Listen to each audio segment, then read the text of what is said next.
مرد کی پسلی سے عورت کو بنا کے اللہ تعالیٰ نے مرد کو اپنی اس حکمت کا اشارہ دیا کہ میں نے اس عورت کی تخلیق فرشتوں کی لائی مٹی سے نہیں کی، میں نے اسے تمہارے جسم کے حصے سے اس لیے نکالا کہ عورت کا تقدس اور پردہ قائم رہے۔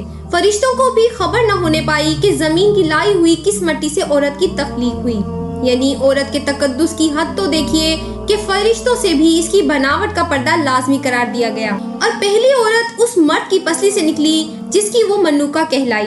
اب بات آتی ہے پسلی کی۔ عورت پسلی سے ہی کیوں نکلی؟ کیا ٹیڑھا پن وہیں سے ملا؟